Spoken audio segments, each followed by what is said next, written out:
నమస్కారం NSTV news కి స్వాగతం. నా పేరు సంధ్య. ముందుగా వార్తల్లోని ముఖ్యాంశాలు. స్నేహం ముసుగులో రిటైర్డ్ బిఎస్ఎన్ఎల్ ఉద్యోగికి టోకరా వేసిన ఘటన ఆలస్యంగా వెలుగులోకి వచ్చింది. బాధితుడు విష్ణువర్ధన్ తెలిపిన వివరాల ప్రకారం గత నెల 17న తన స్నేహితులు భోజాగౌడ్, గంగాధర్ మద్యం తాగించి తన ఏటీఎం కార్డును అపహరించి వివేకానంద చౌరస్తాలోని ఫినో ఏటీఎం ద్వారా పలు దఫాలుగా 1,05,000 రూపాయలు విత్డ్రా చేశారు. మొబైల్కు మెసేజ్లు రావడంతో ఖాతాను బ్లాక్ చేయించినప్పటికీ అప్పటికే నగదు మొత్తం డ్రా అయిందని తెలిపారు. సీసీటీవీ ఫుటేజ్లు, విత్డ్రా రసీదులను సేకరించి పోలీసులకు ఫిర్యాదు చేసినట్లు బాధితుడు వెల్లడించారు.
విష్ణువర్ధన్, నేను బిఎస్ఎన్ఎల్ జూనియర్ ఇంజనీర్ రిటైర్డ్ ఎంప్లాయీని. నేను మా ఇంట్లో మా ఆవిడ ఏటీఎం కార్డు జేబులో పెట్టుకొని ఎన్మట్కని వెళ్ళాను. ఎన్మట్ల ఏ రోజు? 17వ తారీఖు నాడు, శనివారం నాడు, 17వ తారీఖు నాడు శుక్రవారం ఎన్మార్ట్కి వెళ్ళి బిస్కెట్ ప్యాకెట్లు 300-400 రూపాయలు తీసుకున్నాను. సామాన్ తీసుకొని జేబులో పెట్టుకొని అక్కడ కొత్తూరు అతనికి 10,000 రూపాయలు మా ఇంటికాడ ఇచ్చేస్తే నన్ను ఇబ్బంది పెడుతున్నాయని అడగటానికి పోయినా. అక్కడికి పోతే తాక్కుంటున్నారు. వాళ్ళతో పాటు కూడా నాకు తాగిపించారు. తాగిపించి నాకు కొంచెం ఎవరు తాగిపించారు? భోజగౌడు, భోజగౌడ అనే వ్యక్తి, ఆ తర్వాత గంగాధర్, సాకలి గంగాధర్ అనే అతను ఇద్దరు కలిసి తాగుతున్నారు. ఆమె కూడా ఒక మహిళ కూడా ఉంది అందులో. భోజగౌడ పరిచయం ఉన్న వాళ్ళు ఇల్లు అది. ఆమెకు అనుకూలంగా, వాళ్ళకి అనుకూలంగా ఉన్న వాళ్ళు ఇల్లు కాబట్టి అక్కడ తాగుతూ ఉన్నారు. ఆ మహిళ కూడా అక్కడ ఉంది. అయితే నాకు కొంచెం మంది ఎక్కువైంది, కార్లో కూర్చోబడి నిజామాబాద్ పరిచయమైన చాలా గత 10 సంవత్సరాలు పరిచయమే. అప్పుడప్పుడు సండే కలిసి తాగుతాం, ఫ్రెండ్లీగా తిరుగుతూ పెట్టాను. పోయినా కూడా ఫంక్షన్లకు కూడా నా కూడా వస్తుంది. మా ఊరు కూడా, మా ఇంటికి కూడా వచ్చిండ్రు, చాలాసార్లు వస్తారు. అట్లా అలాంటి వ్యక్తులు కదా నమ్మి నేనేం చేశానంటే ఏటీఎం కార్డు నా జేబులు ఉంది అన్నట్టు జ్ఞాపకం లేకుండా మర్చిపోయి కార్లో కూర్చున్నా. కార్లో కూర్చుంటే మధ్యలో కార్లో పోతూ ఏటీఎం లాగేసుకుని ఎప్పుడు లాగేసుకోవడం తెలియదు. వాళ్ళు వీళ్ళిద్దరు ముగ్గురు కలిసి ఏటీఎం ఎప్పుడు లాక్కున్నా తెలియదు. నేను పండుకున్నా తెలియసరికి నిజామాబాద్ హోటల్కి పోయేసరికి తెలియక వచ్చింది. అప్పటికి వాళ్ళు నిజామాబాద్ షాపింగ్ అన్ని చేసుకున్నారు. నాకు నా ఫోన్కు అనుసంధానం లేదు. మీరు షాపింగ్ భోజగౌడు, నేను, సాగలి గంగాధర్. అయితే మేము నన్ను కార్లో తీసుకుపోయింది అని చెప్పి మా ఆవిడ ఫోన్ చేసి ఆ మహిళ అడుగుతుంది, సార్ వచ్చిండ మరి, సార్ని కార్లో తీసుకొని పోయిన వాళ్ళు ఎటు పోయింది ఇంకా రాలేదు, వచ్చిందా అని ఆమెకు ఫోన్ చేసి అడిగింది. ఆమె ఇంకా రాలేదని ఈమె చెప్పింది. అయితే నేను వచ్చినాక నాకు తెలియదు, నాకు ఫోన్కు మెసేజ్ రాలే, ఆమె ఫోన్ మెసేజ్ వస్తుంది. అయితే నేను ఆ రోజు ఊరుకో ఉన్నా 18వ తారీఖున పొద్దున్న నేను ఏటీఎం నా జేబులో ఉండే, నన్ను తీసుకెళ్ళి నిజామాబాద్ తీసుకెళ్ళినట్టు జ్ఞాపకం ఉంది. హోటల్ బిల్లు కూడా 5,016 రూపాయలు ఎంత అయింది, 5,000 చిల్లర. ఆ బిల్లు కూడా నా ఏటీఎంతో పే చేసుకున్నారంట. అప్పటికి నాకు ఐడియా లేదు నా ఏటీఎం అని కూడా. అయితే అక్కడ తిని వచ్చిన తర్వాత అదే కారణాన్ని పండబెట్టి లోపల ఇంట పోయి పడుకున్నారు వాళ్ళు. ఆ కారణం ఉన్నా నేను ఊపిరాడతలేదు, తలుపు కొడుతున్నా. అష్టోళ్ళు పోయేటోళ్ళు ఎవరో తీస్తారే మంచి కొడుతా ఉన్నా, ఎవరు రాలే. దాన్ని కాలుతో గట్టిగా తన్ని అన్లాక్ చేసేసి బయటకు వచ్చిన ప్రొద్దున. తెల్లారినాక కూడా అడిగితే మాకు తెలియదు అన్న, నాకు తెలియదు కూడా కార్ తీసుకుని వెళ్ళిపోయినా. ఇంటికి వచ్చి బట్టలు మార్చుకొని పోయే లోపల కార్ తీసుకొని వెళ్ళిపోయాడు సాగలి గంగాధర్ అయిన అతను. భోజవాడు ఉన్నాడు, నేను తీయలేదు, దాని నంబర్ మాకేం తెలుసు, సీక్రెట్ నెంబర్, ఏటీఎం నెంబర్ మా దగ్గర లేదు అన్నాడు. బతిలాడిన 18వ తారీఖున తెల్లారి. నాకు తెలియదు అన్నాడు. కార్డు పోయిందని అడిగినా బతిలాడి నేను, నాకు తెలియదు, మేము తీయలేదు కార్డు, మాకేం తెలుసు, దానికి కోడ్ నెంబర్ తెలుసా మాకేమన్నా తీయడానికి, మాకేం గుర్తులేదు, నీ కార్డు గుర్తులేదు, మాకేం తెలియదు అన్నాడు. మరి నా నిజమా ఎట్లా తీసుకుపోయినాను అంటే, నువ్వు డిస్ప్లే అయినా మాకు కలిస్తే రాగా కార్లో తీసుకొచ్చి ఇటు ఎత్తేసాం, నేను మేము ఉన్నవాళ్ళు తీసుకుపోలేదు అంటారు. నేను సరే అని చెప్పి 6 వెళ్ళిపోయేసరికి మా ఆవిడ ఫోన్ పక్కన ఉంది. టక్కన ఫోన్ చూసిందేసరికి మెసేజ్ వచ్చినాయి అలా రెండు మెసేజ్ వచ్చేసరికి దాన్ని నా నన్ను పెట్టి వచ్చేసి ఏటీఎం బ్లాక్ చేయించిన, కార్డు బ్లాక్ చేసినాం, అకౌంట్ బ్లాక్ చేయించిన. డబ్బులు పోతాయని అప్పటికి అమౌంట్ అయిపోయింది, 0 అయిపోయింది. 1,20,000 తీసేసింది అప్పటికే. షాపింగ్ అయిపోయింది, డబ్బులు కూడా నెట్ క్యాష్ తీసేసుకున్నారు, క్లోజ్ అయిపోయింది, అమౌంట్ ఏం లేదు అందులో. అయితే సరే అని చెప్పి ఎంత అమౌంట్ తీసుకున్నారు? 1,12,000 చిల్లర లాగిండు మొత్తం. అయితే 1,05,000 అని చెప్పింది తర్వాత వాళ్ళు, కానీ 1,12,000 చిల్లర లాగేసి 100% నాకు తెలియదు అనేసరికి నేను అది చూసేసి దాని ఫుటేజ్ గురించి ప్రయత్నం చేస్తున్నా. బ్యాంక్ స్టేట్మెంట్ తీసేసరికి అందులో టైంతో పాటు ఎక్కడెక్కడ వీళ్ళు డబ్బులు తీసారో వాళ్ళ పేరుతో పడ్డాయి. షాపింగ్ సెంటర్ల పేర్లు, పెట్రోల్ బంక్ల పేర్లు, వీళ్ళు తీసిన ఏటీఎం పేర్లు. ఎక్కడెక్కడ అమౌంట్ తీసిరు? అది ఇక్కడ అది జవహర్బాద్ పెట్రోల్ బంక్, జవహర్బాద్ పెట్రోల్ బంకులో తీసిండు. ఎంత? 80,000 దాకా లాగారు అందులో. 7 times తీసిండ్రు. 7 times స్టేట్మెంట్ లో ఉంది తీసినట్టుగా. అయితే కేదార్నాథ్ అని ఇంకోటి చేస్తాం, నీకు ఎందుకు 2 టైం ఏంటని పోలీస్ స్టేషన్ లో కంప్లైంట్ ఇచ్చిన పోయి ఎస్ఐ గారికి. ఎన్నాడు ఇచ్చినావు? 20వ తారీఖున తెల్లారి. 6 వచ్చిన తెల్లారి 20 నాటి ఇచ్చేసిన. 17 జరిగింది మయం చేయటం. నేను 20వ తారీఖు నాటి ఇచ్చిన ఎస్ఐ గారికి. ఇస్తే పిలిపించి అడిగితే మాకు తెలియదు సార్, ఆయన డిస్ప్లే గా కనబట్టి తీసుకుని వచ్చినాం మేము, మాకు తెలియదు ఆయన ఏమో ఎడబెట్టుకున్నాడో, ఏటీఎం తెలియదు, మాకేం తెలియదని చెప్పేసి వెళ్ళిపోయారు. వెళ్ళిపోయిన తర్వాత నేను 2 days ఒక 2-3 రోజులు టైం వేయండి, నేను ఇంకో రేపిస్తాను ఎస్ఐ గారు చెప్పిండు. చెప్తే 2-3 రోజులు టైం ఇచ్చిన. అంతలో నాకు జ్ఞాపకం వచ్చి పెట్రోల్ బంక్ పెట్రోల్ పోసుకొని పోయిన 5 నిమిషాలనే 100% కేదార్నాథ్ అనే పక్కన ఉంది కదా, ఇదే కావచ్చు డబ్బులు తీయటం. 5 నిమిషాల్లో 20,000 లాగరు కదా, దాని టైం ఉంది. ఆ టైం చూసి నేను 20 నిమిషాలు 5 నిమిషాలలో 20,000 ఎట్లా పోతాయని జ్ఞాపకం వచ్చి ఆమె పేరు సుధారాణి అని, ఆమెకు డబ్బులు ఇచ్చినట్టు కూడా 180 రూపాయలు దీంట్లో ప్రింట్ వచ్చింది ఆమె పేరుతో పాటు. అయితే ఇంకోటి చేస్తే ఆమెను సుధారాణి అని నాకు తెలిసింది. తెలిసిపోయి ఆమెను అడిగినాను. అడిగితే కరెక్ట్ మరి ఫుటేజ్ చూడని అంటే ఫుటేజ్ చూపెట్టింది. ఫుటేజ్ చూపెడితే వాళ్ళు తీసిన 7 times. అక్కడికి భోజగౌడు పరిచయం ఉన్న మహిళ, ఆ తర్వాత సాగలి గంగాధర్, ముగ్గురు ఉన్నారా? ఫస్ట్ టైం మహిళ పోయి లాగింది, ఆ టైం పోయి లాగేసింది. ఫస్ట్ ఆమె క్లియర్ కనబడుతుంది, ఆ ఫుటేజ్ తీసుకున్నా. తర్వాత మళ్ళీ వీళ్ళు 7 times లాగారు.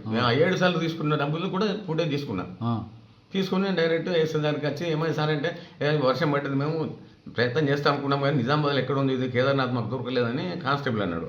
సరే అయితే సరే కానీ నాకు దొరికింది సార్, కొంచెం క్లూ దొరికింది, ఇది నా దగ్గర ఉందని చెప్పి ఫుటేజ్ పెట్టిన కానిస్టేబుల్. 100% కరెక్ట్ ఉన్నదని చెప్పి పెట్రోల్ బంక్ చాలా ఎంక్వైరీ చేసుకొని అడిగిపోయాడు. పెట్రోల్ బంక్ మేనేజర్ని అడిగి వీళ్ళే తీసారని కరెక్ట్గా వాళ్ళది నిర్ధారణ చేసుకొని వచ్చాడు.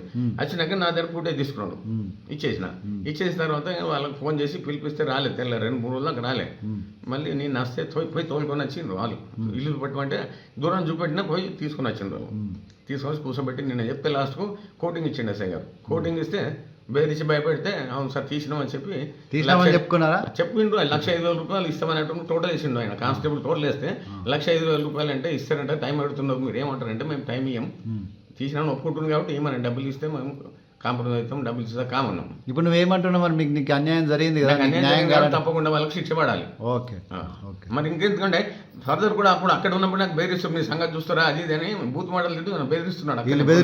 బెదిరిస్తున్నాడు. ఎందుకు కాంప్రమైజ్ పోలీస్ స్టేషన్ బెదిరిస్తున్నాడు సార్ అని వాళ్ళకి చెప్తే ఇది పోలీస్ స్టేషన్ ఏమనుకున్నా మా పోలీస్ స్టేషన్ ఎట్లా మాట్లాడతాం మందలు ఇచ్చిండు ఆయన్ని అప్పుడే. అయితే మాకు మటుకు 100% వాళ్ళతో ప్రాణ భయమే 100%. ఇంతకుముందు ఒకసారి నాకు చంపడానికి ప్రయత్నం చేసిండ్రు. మందు తప్పించి షెడ్ తీసి బెరవతలు చేసి మందు తప్పించి పూర్తిగా మందుకు డబ్బులు ఇవ్వకపోతేనే వాళ్ళు ఏమనుకున్నారు ఇంకా నా మీద ఏమన్నా ఉంటే లాక్కోవాలనుకున్నారేమో. 4-5 కలిసి నన్ను ఆ ఇల్లు కలిసి నాకు ప్రయత్నం చేసిండ్రు. వీళ్ళు తమ్ముడు కూర్చొని భోజనం తమ్ముడికి 3-4 కలిసి వాళ్ళ ముందర నా షర్ట్ మొత్తం చెప్పేసి నా మీద తలక కాలు పెట్టి ఇట్లా చేతి లాగేసిండ్రు అప్పుడే.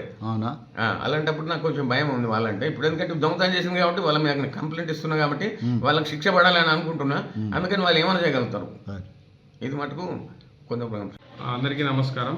మన నందిపేట గ్రామానికి చెందిన రిటైర్డ్ బిఎస్ఎన్ఎల్ ఎంప్లాయీ విష్ణువర్ధన్ పోయిన నెల 17వ తారీఖు నాడు అతని భార్య విజయలక్ష్మి యొక్క యూనియన్ బ్యాంక్ ఏటీఎం తీసుకొని షాపింగ్ వెళ్తుండగా అతని దోస్తులైన గోజాగౌడు మరియు గంగాధర్లు ఇద్దరు కలిసి అతనికి అతిగా మద్యం సేవించి అతని దగ్గర నుంచి తన భార్య యొక్క ఏటీఎం తీసుకొని వాళ్ళిద్దరితో పాటు ఇంకొక లక్ష్మి అనే ఆమె కూడా కలిసి ముగ్గురు కలిసి అతని యొక్క భార్య అకౌంట్ నుంచి 1,05,000 అతను తెలియకుండా డ్రా చేసుకున్నారని చెప్పి ఇన్ని రోజులు ఇస్తాం అంటే చెప్పి సతాయించడంతో ఆయన పోలీస్ స్టేషన్కి వచ్చి కంప్లైంట్ ఇస్తే భోజాగౌడు మరియు గంగాధర్ తర్వాత లక్ష్మి మీద ముగ్గురు మీద చీటింగ్ మరియు దొంగతనం కేసు నమోదు చేయడం జరిగింది. తెలిసిన వాళ్ళేనా? తెలిసిన వాళ్ళు నాకు బాగా తెలుసు.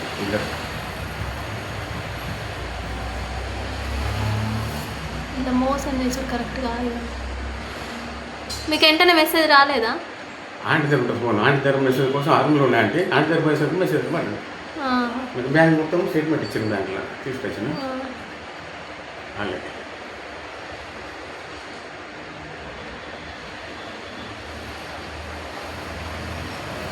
ఇద్దరు కలిసి తీసుకున్నట్టు ఇద్దరు కలిసి అదే కార్డు పెట్టిన అదే ఏటీఎం మొత్తం ఏటీఎం కార్డు కదా, ఏటీఎం కార్డు చేస్తుంది చూడండి.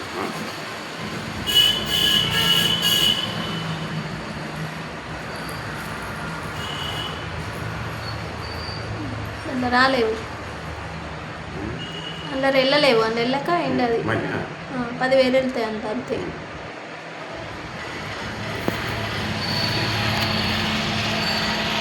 $13,500 వెళ్తాయి అనుకో. ఎంత తీసి ఒకటేసారి 13,000 ఇప్పుడు తీసాను. ఎప్పుడు 11,500 13,000 మళ్ళీ తర్వాత 12,59 తీసాను. 13,000 కేదార్ మొత్తం.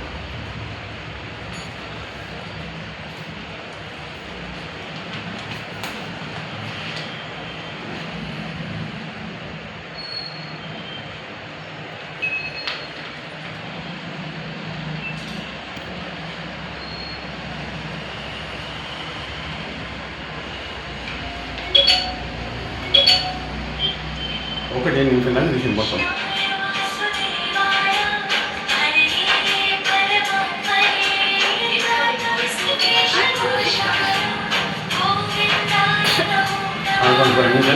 ఒకటి 8 నిమిషాలు తీసింది మొత్తం. మళ్ళీ వచ్చింది మళ్ళీ వచ్చింది.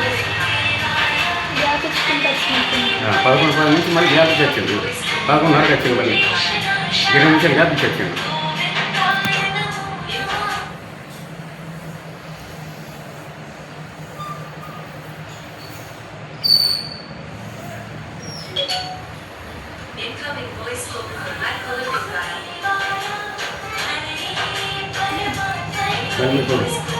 ఒక 10 మీకు కొట్టింది సుధారాణి సుంగస్వరం ఒక 180 ఛార్జెస్. ఇది పేరుతోనే అడిగిన వచ్చింటాడు. మా ఇట్లా గిరాకీ ఉంటాడు మహేష్. అయ్యో అక్క గురించి అక్కడ చెప్పాలంటే ఇది ఉండుట్లే ఇప్పుడు ఇది దొరికిపోయింది లేకుండా చూడరు ఈ కేదార్నాథ్ అనేది వాళ్ళకి తెలియదు ఇక తెలియదు ఎవరు తెలియదు తిప్పిరని రాసింది తిప్పిరి. తిప్పిరేట తిప్పి పంప